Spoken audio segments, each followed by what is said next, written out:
It feels nice, guys. This cabinet is huge. All right, everybody, welcome back to the ranch. I took a few days off. We had some family in town visiting. Took a few days off to hit up Schweitzer, go do some snowboarding. Snow has not been the greatest this year, except it is now. In fact, we are supposed to get a ton of snow in about a couple hours, actually. And then later in the week, we're supposed to have 10, 15, 20, even 25 below possibly at night. And so we're trying to get everything prepped with the animals on the farm right now. So we've been super busy getting hay, getting straw, getting the rest of their feed. So everybody's all good and safe. And it's been so warm and wet lately. There is a potential that some of the animals could get a little bit sick from this. Pneumonia is a big thing that can happen when the temperatures and the moistures change drastically like that. We're doing our best to make sure everybody's gonna stay safe. But in the meantime, I still have a lot of work to do here at the house, guys. As you can see, the kitchen's ready. We're getting ready to start putting cabinets together. I got all of the screws that we need to start assembling these cabinets. This is what we're actually using. We're using 2-inch stainless steel screws. This box was $100. So I'm not losing a single screw. I do want to use stainless on all of these cabinets because cabinets are definitely not cheap, guys. They are expensive. I got all the glue we're gonna use. We're gonna use Type Bond 3 for any joints where it is wood to wood. And then I have another glue that I'll have to find that I use for joints where it's melamine to melamine. This is all melamine. This is our toe kicks. The sides of our boxes are made out of melamine, and then our back panels are MDF, and our doors are actually solid wood. We got really nice doors made up for these ones, custom ordered in. Really nice 5-piece doors. So I'm really amped on those. But yeah, we're gonna start assembling some of these cabinets just to get some of this stuff out of the way. We're gonna get nice and toasty warm by the fire. Ooh. That feels good. And yeah, we're gonna just do as much as we can, guys. Let's get to work until this snowstorm hits.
All right, everybody, as you can see, I got a few of these cabinets put together. I got a whole bunch of the toe kicks put together. It's a little bit of a learning curve putting all this stuff together because I'm not a cabinet assembler. I'm not a cabinet maker. It took me a little while to understand all of his markings. You can see everything's marked on the edges here. Every single piece on this is marked, so each cabinet has a specific number. Now that I'm figuring out how everything goes together, it's fairly simple. These pieces are recessed into there. I've noticed on a few of them, the grooves that the CNC made are just a tad shallow, so I have to set up the saw. So I had to just nip like a 32nd of an inch off of some of these just to make sure that everything fits together properly and it's exactly the right size. What I'm doing though is I'm trying to get the island here all taken care of. So I think I'm gonna try and get these last 3 cabinets for the island put together, and then I'm gonna move all this stuff out of here. It's looking ominous out there, eh?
So we have a slight mishap on the cabinets, and so I'll kind of explain what happened. As you can see here, the toe kick sticks out further than this toe kick. And typically that will happen because the pantry cabinet will be made out a little bit deeper. So when you put your end panel on, you have a place for the countertop to die into, and it just looks nicer. But something happened here, and the pantry cabinets got made shallower at 23 1/8 instead of 26 1/8 or 26 1/2 or something. And the upper cabinet got made the correct depth. So what we're gonna have to do is we're gonna actually have to shim out. We'll build a little wall behind these cabinets that we can mount these cabinets to that will allow us to flush up the front of this cabinet and the upper cabinet that goes all the way to the ceiling. Then we can put our end panel on, you'll never know, and then we can continue on with our regular cabinets going all the way around at the proper depth. I hope that wasn't too confusing. It makes sense in my head. It's not like I can just go get a new piece made. Way too far to drive for 2 cabinets. Looking at the cabinets here on the sheet, and you can kind of see what's going on. Stuff happens, just got to figure out how to deal with it. That is where we're going to leave it for the day. We've got 1, 2, 3, 4, 5, 6, 7, 8, 9, 10, 11, 12, 13 cabinets built already. Now that I've figured out my little rhythm, these are gonna go really fast. But I am tired, and as you guys can see outside, the sun is starting to go down. It is snowing out there. We're supposed to get a bunch more snow tomorrow, and then the bitter cold comes in. I need to go home, get some of the animals prepared with some fresh straw, make sure all their water heaters are working. That way, the next couple days when it's really cold, I can be inside here working, and I don't have to worry about the animals at home. That's where we're gonna leave it for the day, guys. Until next time. All right, everybody, we are back here. It's a new day again. What I'm gonna do now is I'm gonna get all these, well, first of all, I have my transit set up in here, so I've got a perfectly level line around, so that way I can set all of my toe kicks to exactly the same height. We have our measurements all figured out for the range right here, and that includes our 3/4 inch end panels on each side of the cabinet right there. So we have exactly 48 inches between the 2 end panels of these cabinets, which allows for the range, which is 47 1/4 inches. So that gives us about 3/8 of an inch on each side of the range to get it in there. We're gonna start setting right here with this one because this is actually the highest grade. So we will set this one and set everything else to that one. That way, all of the cabinets are perfectly level going around. So when we put our countertops on, they don't have to do as much with shimming or adjusting anything at all, not even to the slightest little bit. These things are gonna be bomb diggity perfect, guys. I did get the 2x4s for this little wall, so we're gonna figure that out, get those pieces ripped down. We're gonna get all these cabinets set. After lunch, I'm gonna come back and finish up all of the piping for the gas line. I believe I have everything. I really hope so. We're gonna go on that. Let's do it, guys.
All right, everybody, forgot to record just for a minute there. I did get the first upper cabinet put into this kitchen. That is B's coffee station. This cabinet is huge. These cabinets go up to 9 feet. All of the main uppers will go up to 9 feet tall. 2 that actually go all the way to the ceiling, above the fridge and above the pantry cabinet there. Those go floor to ceiling, all the way 10 foot. Craziness. But that is such a cool thing to have the first upper cabinet done. Looking cool. It is dumping snow outside, guys. It is puking out there. It is time for me to call it a day. It is a Thursday, which is always my early day. So we will see you guys tomorrow, which is Friday, and it's gonna be cold as poopy outside. It is going to be freezing. Look at it, guys. It's so beautiful.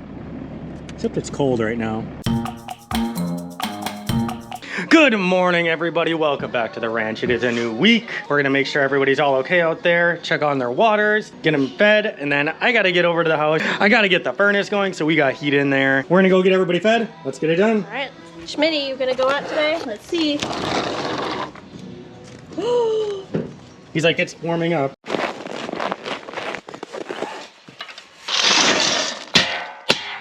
Gonna give you some hot water today too, buddy. So I just gave Kronk some hot water in with his food today. Warm up his insides a little bit. What do you think, buddy? Hey, girl. These animals, I tell ya. Hey, Kronkle.